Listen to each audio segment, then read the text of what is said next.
नमस्कार विद्यार्थी मित्रांनो, स्वागत आहे तुमचं आजच्या नवीन व्हिडिओमध्ये। तर विद्यार्थी मित्रांनो, या व्हिडिओमध्ये आपण 20 नोव्हेंबरच्या खूप महत्त्वाच्या चालू घडामोडी पाहत आहोत, ते पण वन लाइनर स्वरूपामध्ये।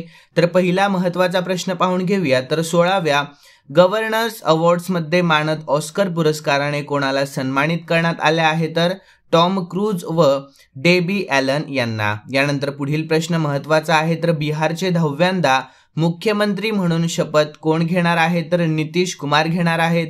यानंतर मालगाडीच्या सुरक्षिततेसाठी भारतीय रेल्वेने कोणती प्रणाली स्थापित करण्याचा मोठा निर्णय घेतला आहे? तर दृष्टी सिस्टम। यानंतर पुढील प्रश्न, तर कोणत्या राज्यातील पन्ना डायमंडला GI टॅग मिळाला आहे? तर मध्य प्रदेश या। यानंतर पुढील प्रश्न आहे 5वा। तर भारतीय सैन्याने ब्रह्मशीर हा युद्ध सराव कोणत्या राज्यामध्ये आयोजित केला आहे? तर गुजरात या राज्यामध्ये। यानंतर नागालँडमध्ये होणाऱ्या हॉर्नबिल महोत्सव 2025 साठी कोणत्या देशाला कंट्री पार्टनर म्हणून घोषित करण्यात आले आहे? तर युनायटेड किंगडम या।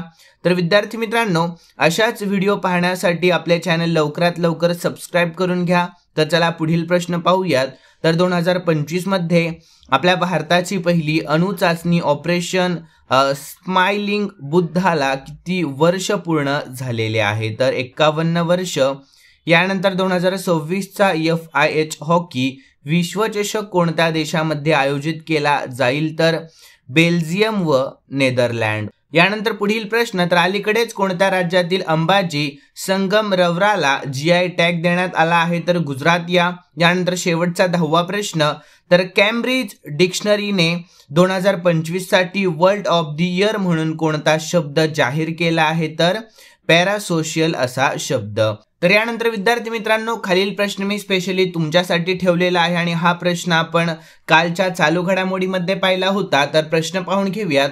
तर शेख हसीना या कोणत्या देशाच्या माजी पंतप्रधान होत्या ज्यांना नुकतेच फाशीची शिक्षा सुनावली गेली आहे? तर सर्वांनी योग्य उत्तर आपल्या कॉमेंटमध्ये कळवायचं आहे।